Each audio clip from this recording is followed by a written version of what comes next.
Halo semuanya. Jadi di sini kami akan menjelaskan tugas kelompok SPT kami dengan topik gambaran umum basis data dan penyimpanan terdistribusi.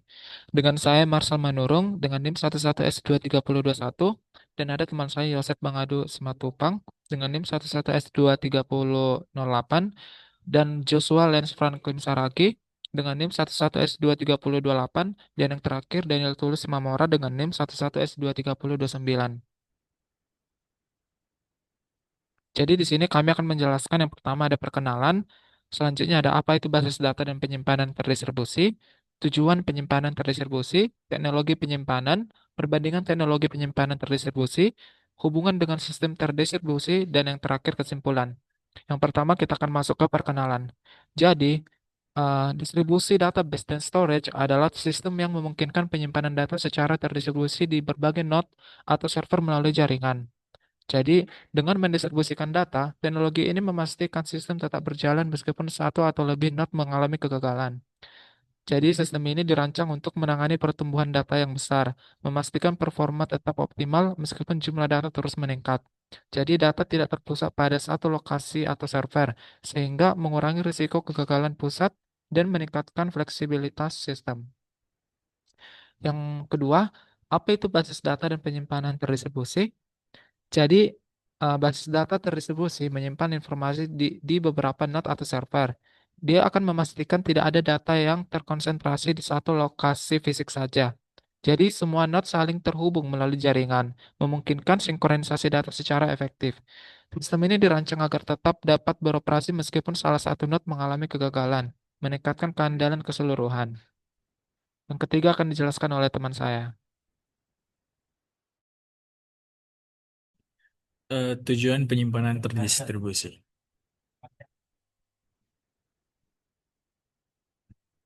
Tujuan penyimpanan terdistribusi yaitu skalabilitas tinggi. Dalam penyimpanan terdistribusi, data dapat disebarkan ke banyak node.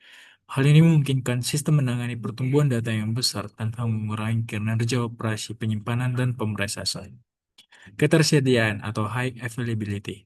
Penyimpanan terdistribusi dirancang untuk memastikan data tetap ada salah satu node gagal. Ini meningkatkan keandalan sistem secara keseluruhan. Lalu toleransi terhadap kegagalan. Sistem tidak bergantung pada satu titik kegagalan, no single point of failure. Ada node yang bersalah, data tetap dapat diakses dari node lain, menjamin keberlanjutan operasional. Ada performa. Dengan menyebarkan data ke berbagai node, beban kerja dapat itu permintaan dalam jumlah besar. Selanjutnya yaitu teknologi penyimpanan terdistribusi utama. Apa itu Apache Cassandra atau arsitektur peer-to-peer? Mana yaitu Apache Cassandra adalah menggunakan pendekatan tanpa master sehingga tidak ada titik ataupun kegagalan tunggal yang memungkinkan data didistribusi secara merata. Kemudian yaitu konsistensi eventual, di mana dia akan mendukung konsistensi data yang bersifat eventual, yang menjadikannya cocok untuk aplikasi yang membutuhkan replikasi cepat dan kuat, yang dimana ketersediaan yang tinggi, di mana arsitekturnya dirancang agar sistem tetap berjalan meskipun terjadi kegagalan di salah satu node. Dia akan memastikan keandalan untuk kebutuhan data yang dengan skala besar. Yang kemudian yaitu MongoDB atau sharding, di mana pendekatan sharding itu sendiri yaitu membagi data ke beberapa shard atau node sehingga memungkinkan distribusi beban yang efisien. Kemudian yaitu reflection dan balancing, di mana dia akan mendukung replikasi otomatis untuk keamanan data serta penyeimbangan beban guna meningkatkan performa aplikasi web. Kemudian ideal untuk aplikasi modern, di mana kecepatan query yang terdistribusi menjadikan pilihan utama untuk aplikasi berbasis dokumen dan transaksi kompleks. Kemudian kunci pas Google, di mana yang pertama, tingkat paling atas yaitu konsistensi yang kuat, di mana yaitu Google Spanner menawarkan konsistensi dari global di seluruh node dengan menggunakan pendekatan yang rasional dan andal. Kemudian yaitu di layar yang kedua yaitu skalabilitas global, di mana dirancang untuk mendukung kebutuhan penyimpanan aplikasi berskala dunia tanpa mempermasalahkan latensi. Kemudian lapisan paling bawah yaitu dukungan SQL, yaitu untuk memadukan efisiensi basis data tradisional dengan teknologi modern untuk keperluan analitik dan pemrosesan data besar.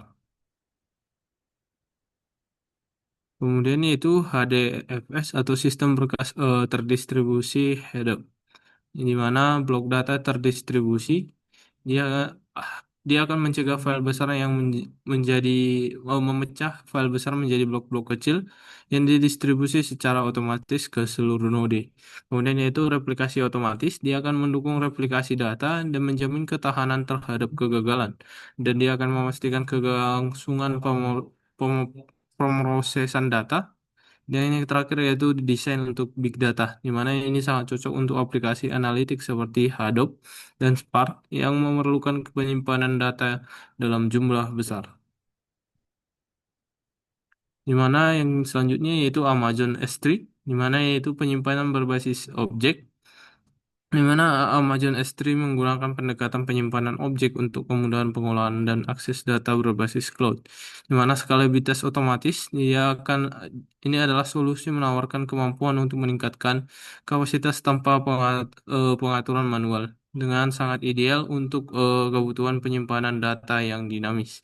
Dengan daya tahan yang tinggi, dia dirancang dengan protokol ketahanan yang canggih agar data dapat tetap aman meskipun terdapat kegagalan dalam sistem.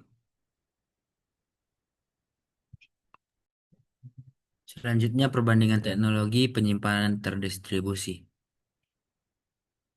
Perbandingan teknologi penyimpanan terdistribusi ini tujuan dan karakteristiknya unik dari solusi penyimpanan terdistribusi. Berbagai teknologi penyimpanan terdistribusi dirancang untuk memberikan solusi spesifik sesuai kebutuhan sistem. Contohnya, sistem dengan data besar memerlukan skalabilitas, sementara untuk transaksi global dibutuhkan konsistensi yang kuat. Nah, di sini seperti pada gambar peningkatan keandalan melalui arsitektur terdistribusi. Nah, sistem seperti Apache Cassandra dan HDFS menawarkan replikasi data otomatis dan toleransi kegagalan agar sistem tetap berfungsi meskipun beberapa node gagal. Nah, kesesuaian teknologi dengan use case tertentu. Teknologi seperti MongoDB digunakan untuk aplikasi berbasis web, Amazon S3 untuk penyimpanan cloud, dan Google Spanner untuk kebutuhan skalabilitas global pada sistem relasional.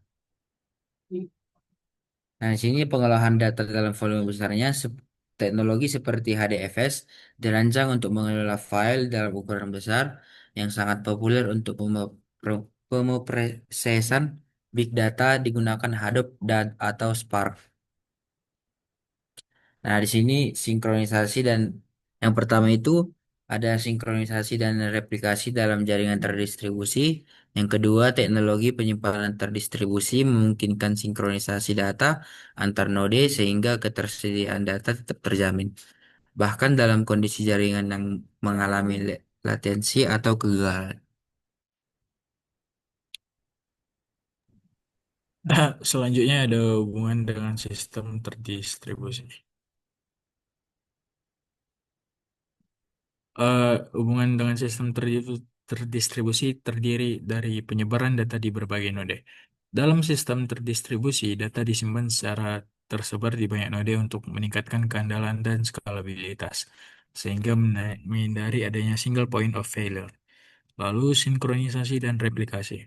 Sinkronisasi data dan proses replikasi sangat penting untuk memastikan bahwa salinan data di berbagai node tetap konsisten dan terbaru, sehingga toleransi terhadap kegagalan dapat dijaga. Penanganan latensi. Sistem terdistribusi menghadapi tantangan latensi akibat komunikasi jaringan. Oleh karena itu, optimasi pada konektivitas data antar node menjadi prioritas untuk performa terbaik.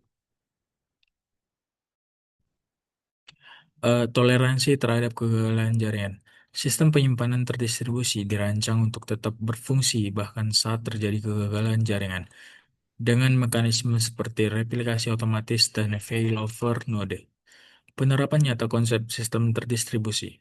Teknologi penyimpanan terdistribusi adalah implementasi langsung dari sistem terdistribusi di dunia nyata, mendukung beragam aplikasi seperti data besar dan layanan cloud. Selanjutnya dilanjutkan teman saya. Dan yang terakhir adalah kesimpulan. Jadi kesimpulan yang pertama, menyoroti peran penting basis data dan penyimpanan terdistribusi dalam teknologi modern, di mana sistem ini memungkinkan peningkatan skala untuk menangani data jumlah besar tanpa mengaruhi performa secara signifikan. Yang kedua, basis data dan penyimpanan terdistribusi memberikan keandalan tinggi dengan menghilangkan risiko single point of failure, memastikan bahwa sistem tetap dapat beroperasi meskipun terjadi kegagalan pada salah satu node. Dan yang ketiga, teknologi ini telah diadopsi secara luas dalam berbagai sektor, termasuk komputasi awan, big data, dan aplikasi global karena kemampuannya untuk mendukung ketersediaan tinggi, toleransi kegagalan, dan performa optimal. Sekian penjelasan dari kelompok saya. Jika ada salah kata, kami mohon maaf. Terima kasih.